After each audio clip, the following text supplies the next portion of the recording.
5, 4, 3, 2, 1. Ils sont partis.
Regardez un peu cet engin étonnant.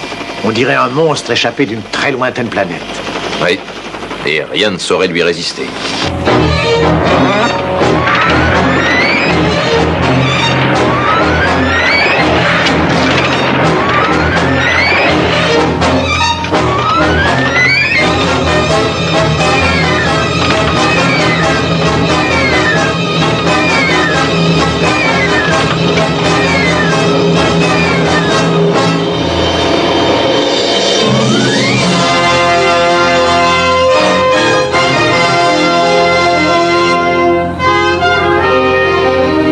La sauterelle appelle hélicoptère de surveillance. Essai de jungle terminé.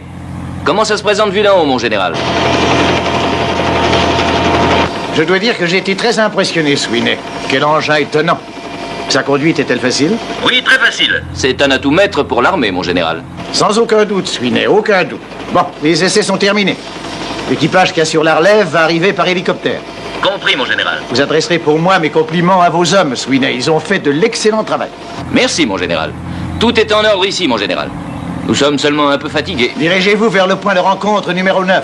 Un hélicoptère vous ramènera alors à la base. Point de rencontre numéro 9. Bien compris, terminé. Bon, cette fois c'est fini, nous rentrons. Allons-y, en route. Je crois que cet engin est très exactement ce qui convient à l'infanterie pour les déplacements en terrain difficile et surtout pour les opérations en jungle. Sans compter l'intérêt qu'il présente dans la lutte contre les incendies de forêt. C'est exact, en effet. Avez-vous des nouvelles de la relève, Ralph? Oui, mon général. Leur appareil se dirige vers le point numéro 9. Bon. Eh bien, capitaine, quand vous voudrez. Allons-y.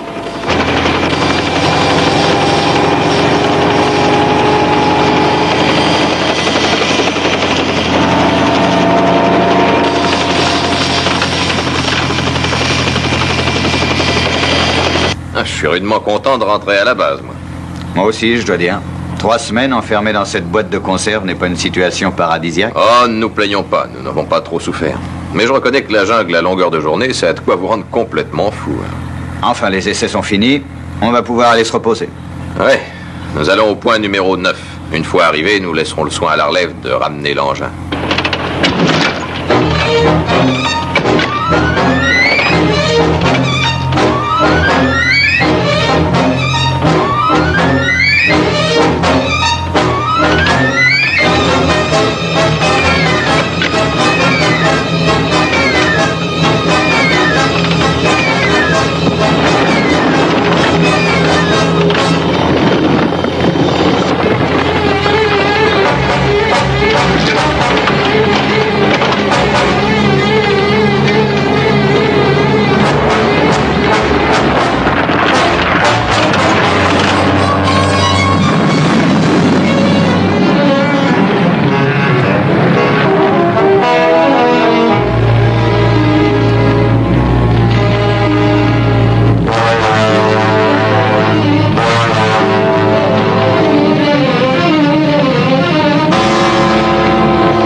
De surveillance appelle la sauterelle.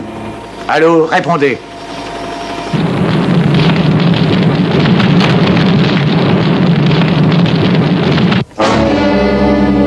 C'est inquiétant. Regardez là-bas. On dirait qu'il est arrivé quelque chose. Quoi? Droit sur la fumée, capitaine. Faites vite.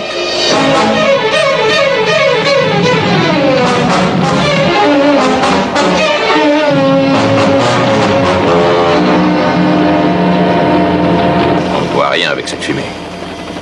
Mais on dirait un cratère. Allô, hélicoptère de surveillance à la sauterelle. M'entendez-vous? Allô, la sauterelle, m'entendez-vous? Allô, ici l'hélicoptère de surveillance. M'entendez-vous? Répondez. Allô, allô? C'est le silence le plus total. Ils doivent être inconscients. Espérons que ce ne sera pas trop grave. L'équipage de relève appelle l'hélicoptère. Oui, je vous reçois. Parlez. Nous sommes au point numéro 9. L'appareil n'est pas encore là, mon général. Il y a un accident. Prenez les dispositions numéro 27 sans délai. Nous aurons besoin de vous. Venez dès que vous pourrez. C'est tout. Que va-t-on faire, mon général? Ah, je n'en sais trop rien. Je vais essayer de les appeler encore, nous verrons. Allô, l'hélicoptère de surveillance. J'appelle l'équipage de la sauterelle. M'entendez-vous? Allô, répondez. Frank? Johnny? Qu'est-ce qui s'est passé? Allô, allô, m'entendez-vous? Allô, répondez. Allô, ici la sauterelle. Je vous reçois très bien, mon général, oui? Sweeney, vous nous avez fait peur. Ça va bien, mon général. À part quelques contusions, tout le monde a l'air d'être en excellent état. Ah, vous me rassurez. Bon, comment ça se présente en bas, Sweeney? L'engin s'est renversé sur le côté, mon général. Nous ne pouvons plus le déplacer. Quelle est la profondeur? Oh, il y a bien 4 fois la hauteur de l'appareil. 4 fois la hauteur de l'appareil? Bon sang, ça n'arrange rien. Le poids total de l'engin est de 500 tonnes environ. Il nous faudrait une grue très puissante. Et nous sommes au milieu du désert, vous le savez bien. Il nous faudrait des semaines pour amener un tel matériel. Je m'excuse, mon général, mais nous devons sortir de là, à cause de la chaleur. Si nous restons, nous allons bientôt nous retrouver en bas. Bon, très bien, capitaine.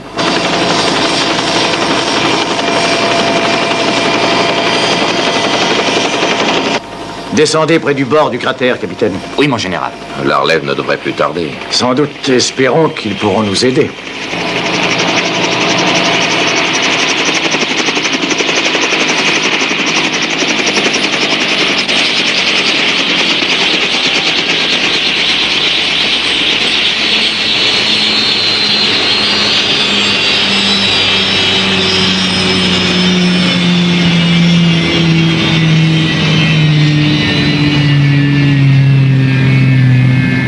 J'appelle l'hélicoptère de surveillance.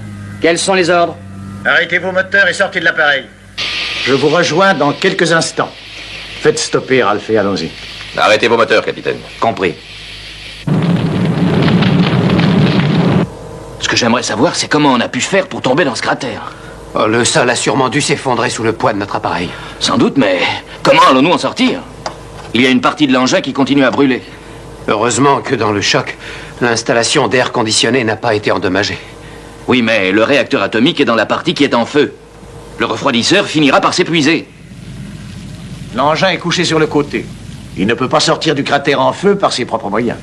Mais ne peut-on pas le faire soulever, mon général? Non, ce ne sera pas possible, j'en ai peur, lieutenant. Cet appareil pèse dans les 500 tonnes environ. Il nous faudrait au moins 2 semaines pour installer un matériel capable de faire un pareil travail. Et si on utilisait votre hélicoptère et le mien aussi? Il s'agit d'un engin énorme de 500 tonnes, pas d'une voiture de tourisme. La première chose à faire, mon général, c'est de descendre dans le cratère pour se rendre compte de la situation. Mais c'est insensé, ce serait un suicide, voyons. La chaleur au fond doit être infernale. Un des hélicoptères peut très bien me descendre dans le cratère, juste le temps de me rendre compte de la position de l'appareil. Ah, c'est extrêmement risqué, je crois, lieutenant. Vous allez mettre votre vie en péril. Vous allez être grillé vivant. Mais si nous ne tentons rien, mon général, les 3 hommes qui sont en bas seront forcément grillés eux aussi. Et là, je le sais. Bon, alors c'est entendu, lieutenant. Prenez toutes les dispositions qui vous sont utiles. Et merci. La température du réacteur atomique est normale, mon colonel. Bien, Franck. Espérons seulement que ça continuera. Allô, ici l'hélicoptère. Le lieutenant Metz vous parle. Je vais tenter de descendre dans le cratère où vous êtes. Quelle est la température à l'extérieur de votre engin? Le thermomètre indique qu'à l'extérieur, il y a 150 degrés. Ne descendez pas, vous allez vous faire rôtir. Si seulement on avait des vêtements de protection. Son masque à oxygène va l'aider un peu à respirer. Mais ça ne va pas le protéger de l'ardeur du feu. Je suis en contact radio avec le lieutenant Metz. Passez la ligne sur le haut-parleur, capitaine. Il faudra que nous soyons prêts à entendre ce qu'il nous dira. Il n'aura pas le temps de répéter plusieurs fois. Et il faudra sans doute le remonter très rapidement. Allons-y. Quand tu voudras, Charlie. Compris. Je suis tes ordres à la lettre. D'accord. Quand je crierai, tu me remontes à toute vitesse.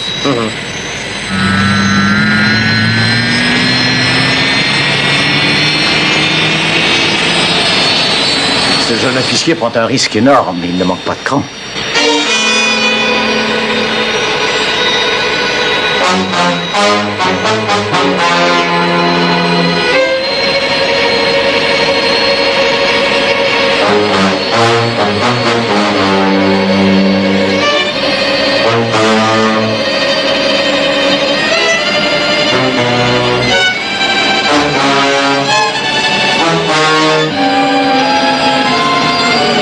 Attention, Charlie, tu peux commencer.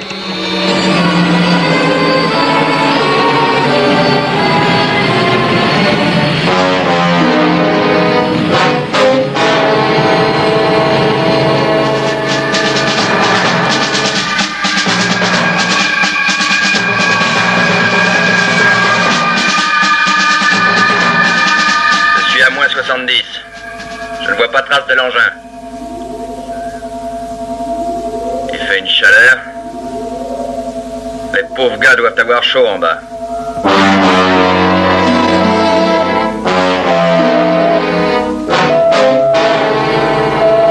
Oui, j'écoute, John. Je viens d'intercepter une conversation radio entre des militaires. Il semble qu'un de leurs appareils soit tombé dans un cratère et qu'il soit en train de brûler. Un officier essaie de descendre au fond. Très bien, John. Essaie d'en apprendre un peu plus, veux-tu? Je l'entends qui parle encore. Je suis à la côte moins 100. Et je ne vois toujours rien. La fumée est très épaisse.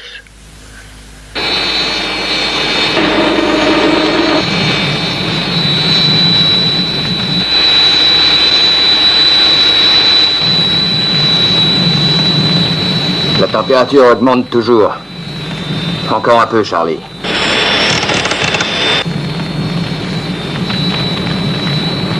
Je suis à moins 220. Je ne les vois toujours pas.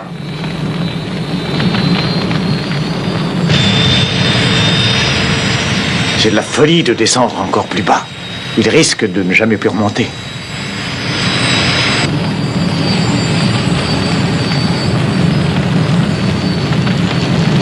Moins 270. Ah, quelle chaleur.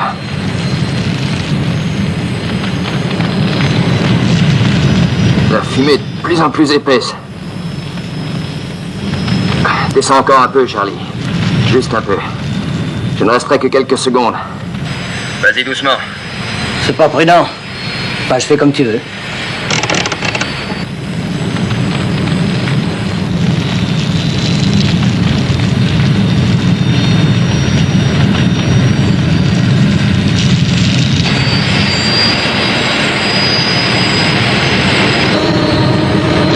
Ça y est, je le vois, Charlie. Remonte-moi vite, vite. Oh, vas-y.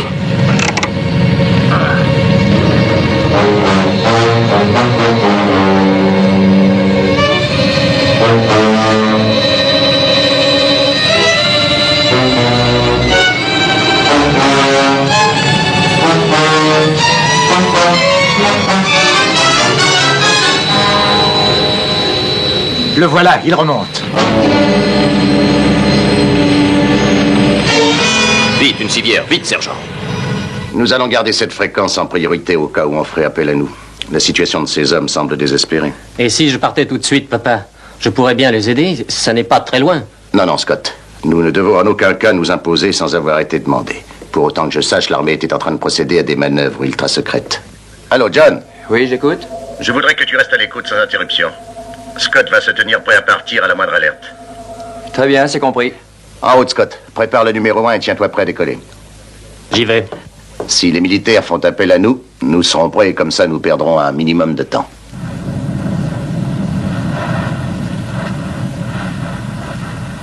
Je crois que l'on pourrait y arriver. Restez calme, mon garçon, restez calme. Nous allons voir ce qu'il faut faire. Ça doit sûrement marcher. Il faut descendre un câble et le fixer sur l'engin et... Mettez-le à l'abri, Ralph. Le soleil lui fait mal. Bien sûr. Occupez-vous de lui, capitaine. Je vais descendre accrocher ce câble à l'appareil. Alors, je vous demande pardon, mais ce n'est pas dans vos attributions. Ça n'est pas l'heure d'en discuter. Je ne discute pas, mais vous êtes un technicien. Pour faire ce travail, il faut un homme bien entraîné. Oui, je crois qu'il a raison, Ralph. Vous serez sûrement plus utile à la liaison radio. Il faudra que vous dirigiez les opérations de sauvetage. Si toutefois on arrive jusque-là. Leur refroidisseur se fatigue. Il ne tiendra pas longtemps. Je le sais, Franck, je le sais. Si jamais il s'arrête, ça ne sera plus la peine de venir nous chercher. On sortira de notre trou à toute vitesse et sans aucun effort. Oui. Allô, ici le sergent Reynolds. Je vais descendre et tenter de passer un câble à l'un des pieds de l'appareil. Je vous avertis que la température extérieure est de 180 degrés. Oui, je sais. Il faudra que j'aille vite. Mais il faut tenter notre chance. Bien. Si on se remet sur nos pattes, on pourra peut-être se sortir de là.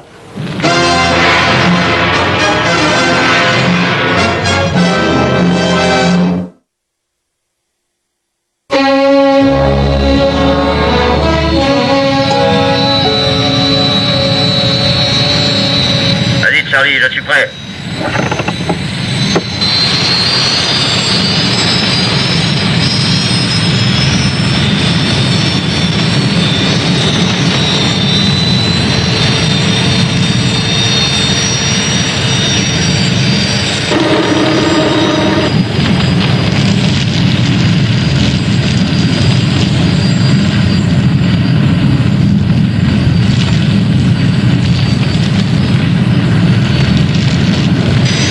Moins 150. Plus vite, Charlie. Moins je resterai dedans, mieux ça vaudra.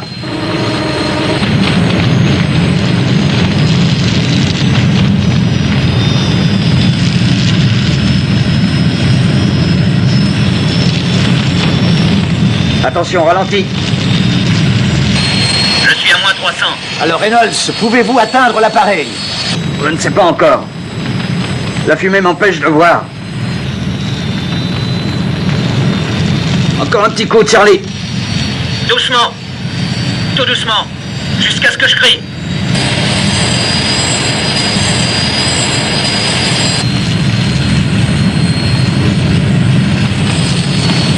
Je suis tout prêt. Alors, Reynolds, est-ce que ça va? Répondez.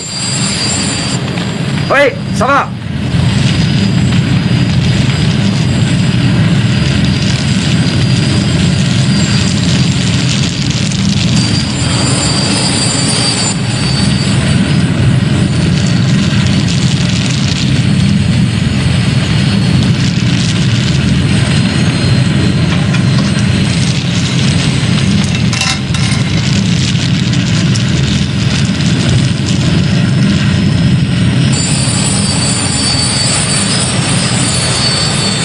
Ça y est.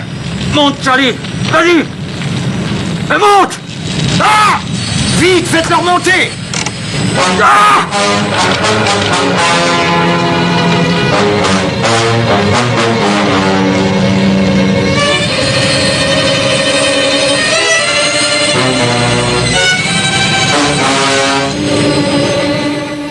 a dû être très brûlé.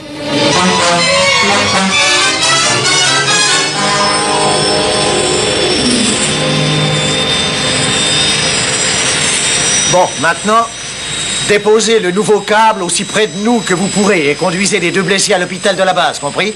Faites très vite. Ils doivent beaucoup souffrir. Bien, mon général.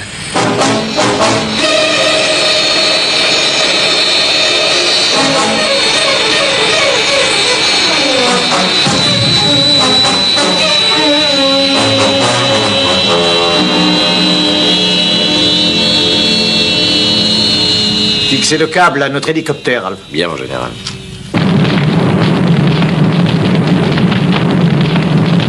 Grâce au lieutenant Metz et au sergent Reynolds, nous allons bientôt nous en sortir, les gars.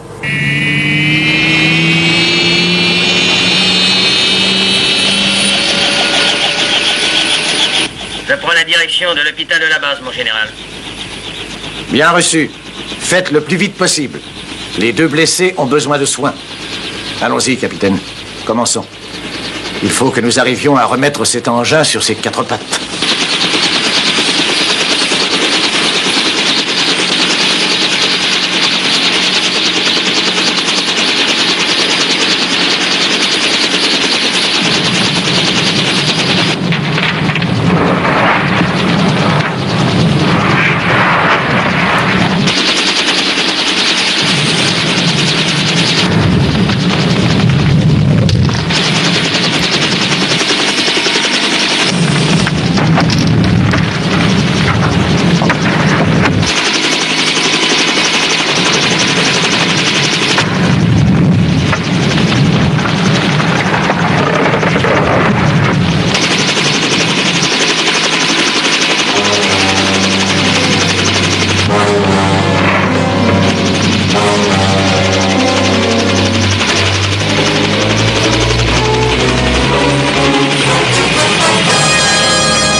Chasser des bons sang. Il fallait s'y attendre, mon général.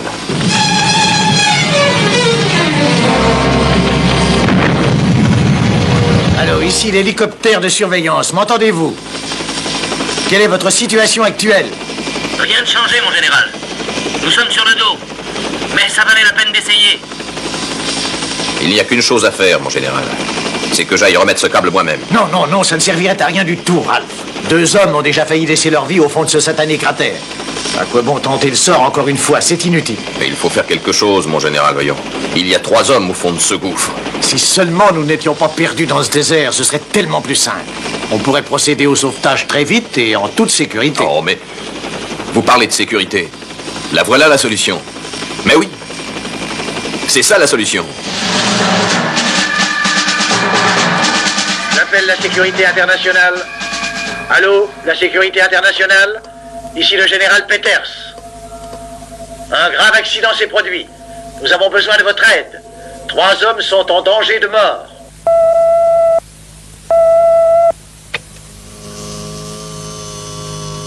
Oui, je t'écoute, John. J'ai reçu un message radio du général Peters. Il a besoin de notre aide. Très bien, John. Dis-lui que nous partons tout de suite. Compris. Scott, nous avons reçu un appel d'urgence. Tu pars immédiatement. Très bien, compris.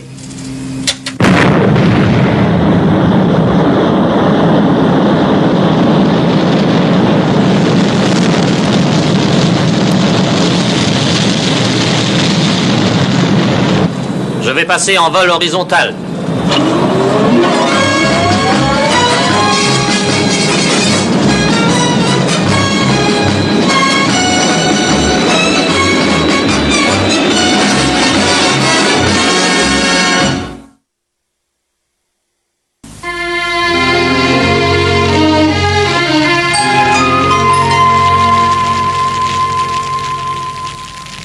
Toujours aucune nouvelle de la sécurité internationale. Je me demande ce qu'ils font. Ils font ce qu'ils peuvent, mon général. Oui, je sais, je m'en doute bien, mais je m'inquiète pour ces hommes au fond de ce cratère. Ici l'équipage numéro 1. J'appelle la station spatiale. As-tu de nouvelles informations pour moi, John? Oui, Scott. Il s'agit d'une machine qui est tombée dans un cratère et se trouve à la cote -300. La chaleur est infernale. Cette machine pèse environ 500 tonnes, Scott. Elle est presque retournée sur le dos et ne peut pas bouger. L'origine du cratère est inconnue. Je crois que nous aurons besoin d'un très puissant matériel de levage pour ce travail. Il faudrait que Bren soit là aussi. Oui, j'écoute, Scott. Les dernières informations de la station spatiale indiquent qu'il nous faudra l'engin numéro 2 et le matériel 5. Il nous faut Bren aussi. Entendu, Scott. Bon, Virgile, Bren, vous savez ce que vous avez à faire. Et on se met en route. Matériel numéro 5.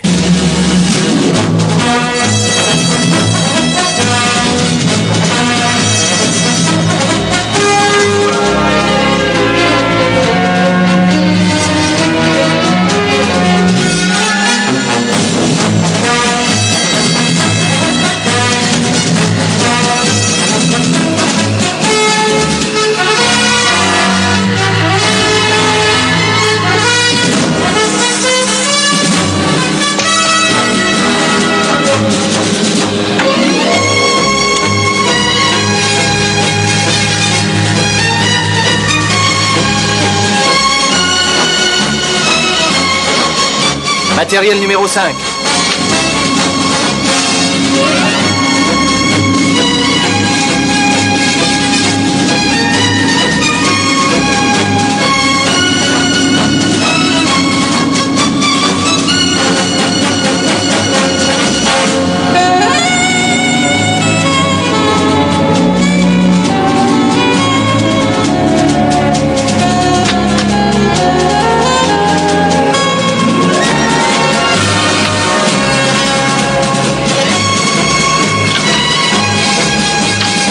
Allons-y, Bren.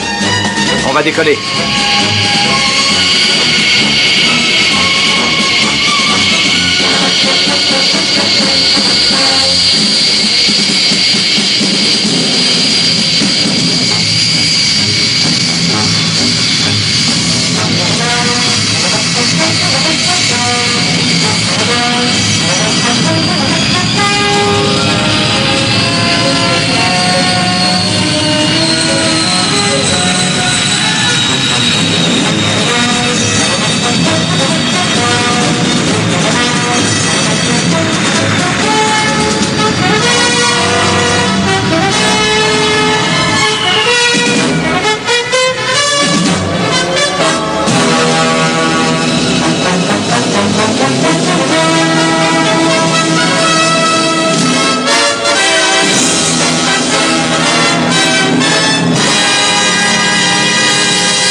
Où en est le refroidisseur, Johnny? Tu crois qu'il va tenir?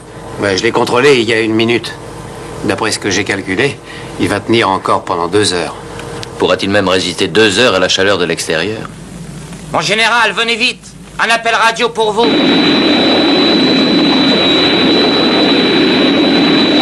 Ici équipage numéro 1, général Peters. J'ai localisé votre position au radar. Je serai là dans 4 minutes. Heureux de vous l'entendre dire, mon garçon. Les pauvres gars en bas doivent souffrir. La chaleur dans le cratère est absolument infernale. Je ne sais pas comment vous allez faire.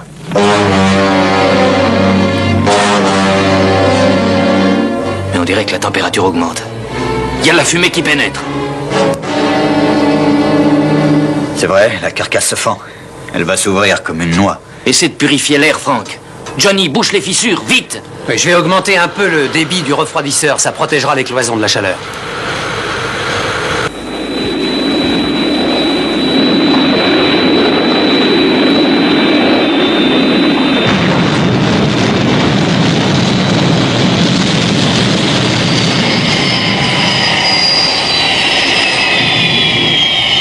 Équipage numéro 1 appelle le général Peters. Avez-vous des nouvelles des hommes en danger? Hélas, non, j'en ai plus. Le contact radio s'est interrompu il y a plus de 10 minutes.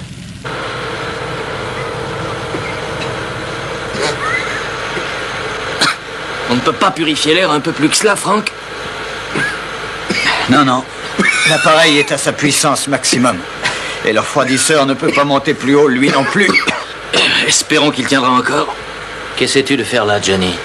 J'essaie de colmater cette fissure. Mais je crois qu'elle s'élargit de plus en plus. Oh, continue quand même. Chaque seconde a son importance. Où en est-on, mon général? Combien de temps peuvent-ils tenir?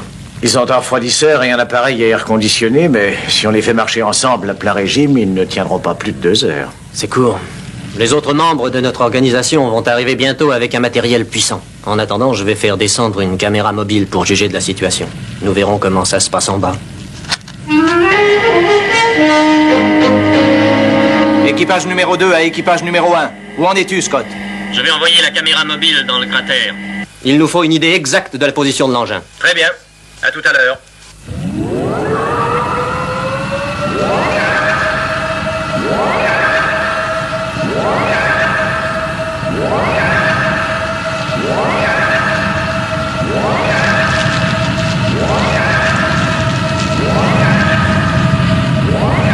Hé!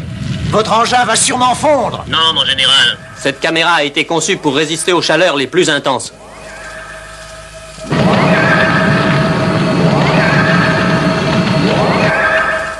Bon. On y voit parfaitement.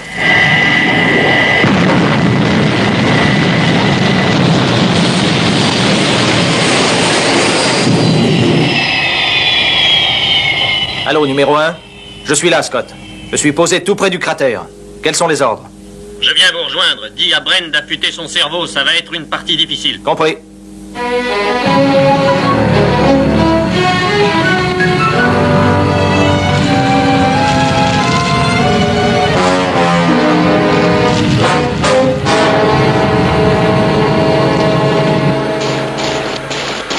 Sans espoir, je le crains.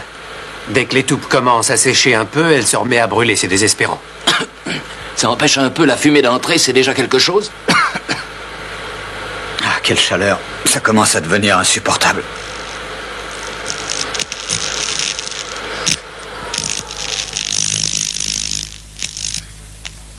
Alors qu'est-ce qu'ils peuvent attendre? C'est bien long. Il serait temps qu'ils passent à l'action, il me semble, non? Et ils font de leur mieux, mon général.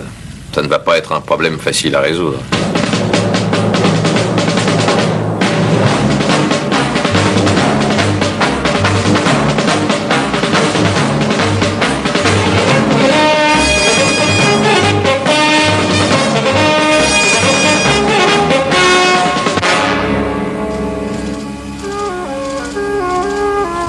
Regardez, Bren.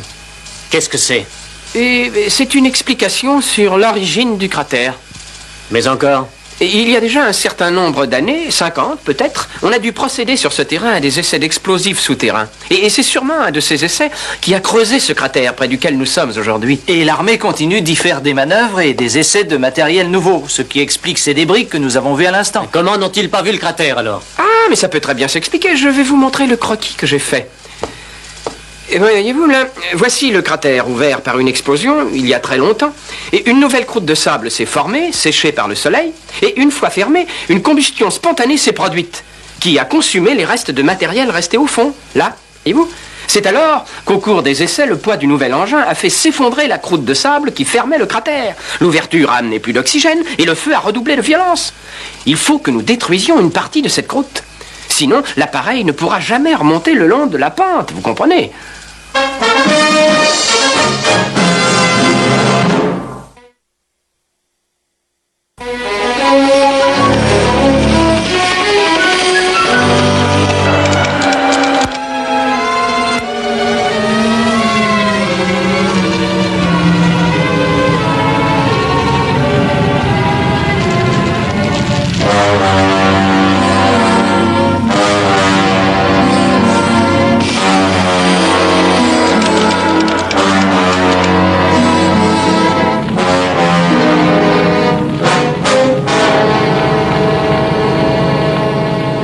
Je suis au fond, Scott. Très bien. Est-ce que tu vois l'appareil? Non, la fumée est épaisse. On se croirait dans le four à tarte de grand-mère. Je vais placer les charges. Allô, mon général, vous pouvez évacuer le cratère. Virgile est au fond. D'accord, mais comment va-t-on le remonter? Nous disposons d'un engin que nous appelons la taupe, un engin très puissant. Et Scott va l'utiliser maintenant et vous allez le voir fonctionner devant vous.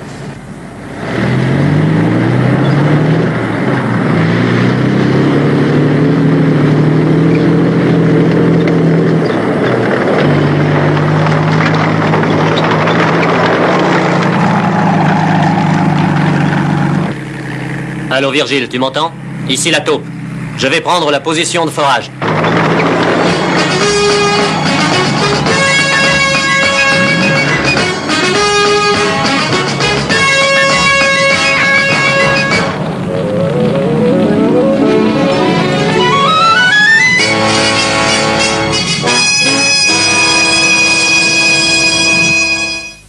Le refroidisseur va bientôt s'arrêter, mon colonel. Plus que 8 minutes.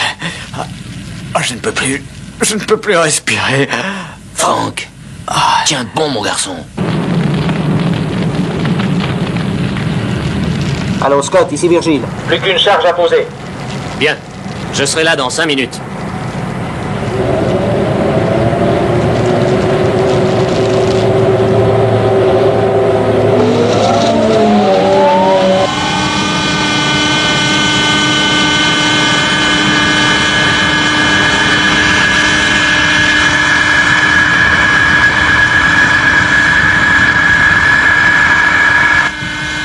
Allô, le contrôle au sol, ici la taupe.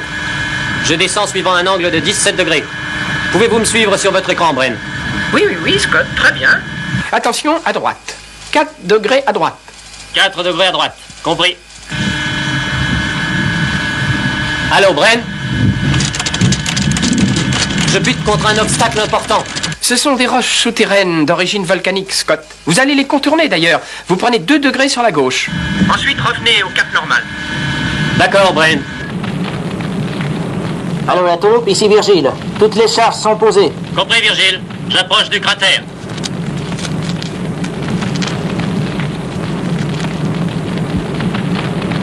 Maintenant, 3 degrés de plus sur votre gauche, Scott. Et vous serez sur la bonne direction. Merci, Bren.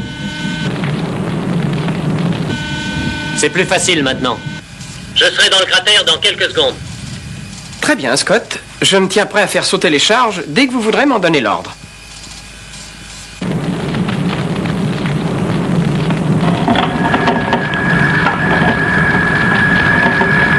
Ça y est, j'entre dans le cratère.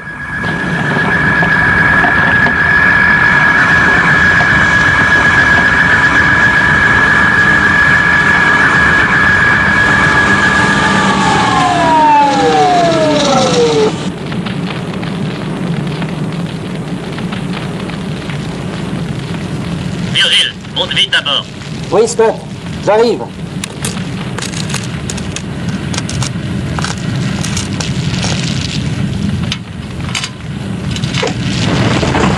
Allô, Bren? Virgile est avec moi. Très bien, Scott. Vous allez vous préparer à évacuer la zone. D'accord. Tu es prêt, Virgile? Oui, Scott, je suis prêt. Quand tu voudras. Attention, j'inverse les moteurs.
Nous sommes hors de la zone dangereuse. Allez-y.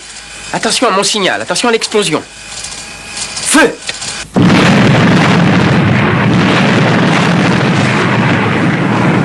Qu'est-ce qu'ils essaient de faire? De nous achever?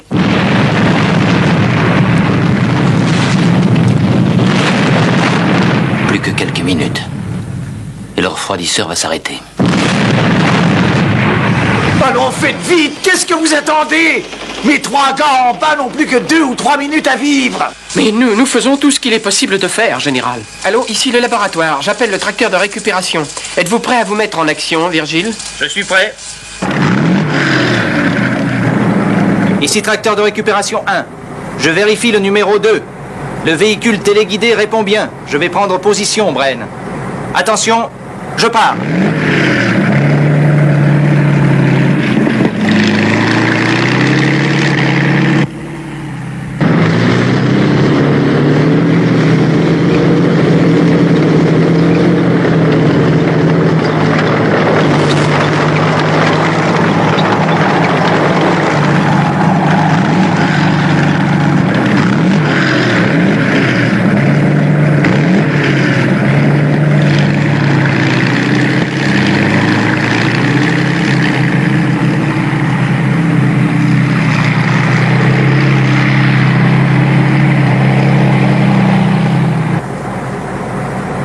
Attention, prêt pour le lancement des aimants. Pour le véhicule automatique, 7 degrés à gauche, Virgile. Pour le vôtre, 4 sur la droite.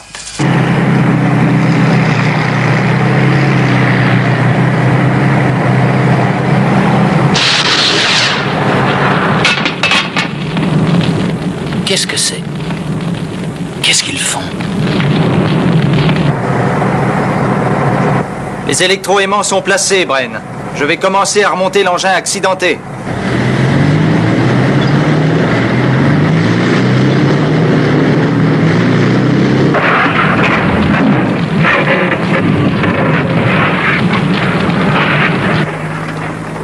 Hé! Nous bougeons! Nous bougeons!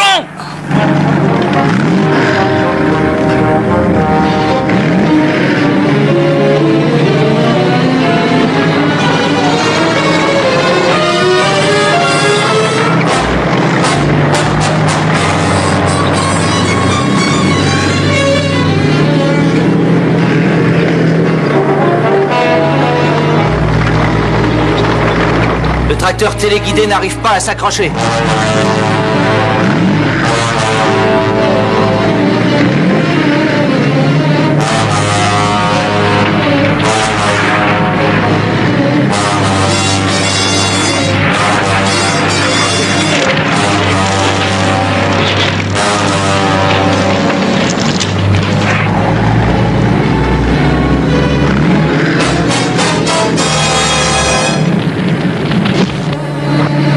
Un des aimants vient de lâcher. Il faut que j'aille le relancer à nouveau.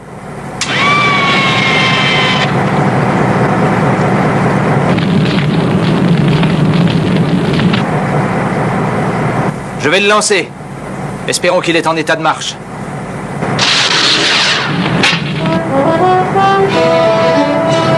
Ça va, il a l'air de tenir. Je recommence à tirer.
On est encore sur le dos.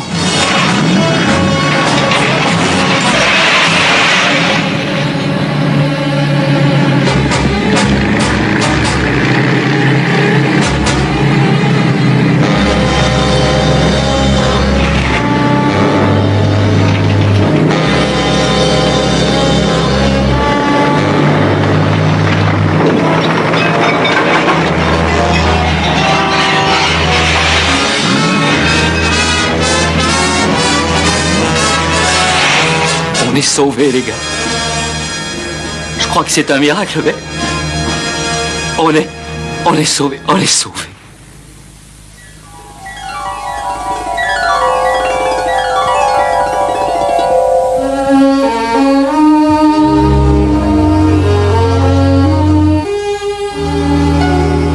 ça va, colonel?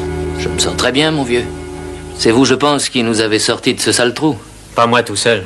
Les autres sont prêts à repartir. Ah, je ne sais trop comment vous remercier. Vous nous avez sauvé la vie. Je tiens aussi à vous remercier. Je vous en prie. Heureux de vous avoir aidé. Vous n'avez plus qu'à vous laisser dorloter. J'ai l'impression que votre compagnon a l'air plus touché. Bon, il s'en tirera.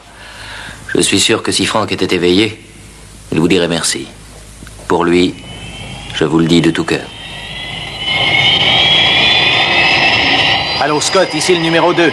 Nous sommes prêts à décoller. À tout à l'heure, à la base. Compris.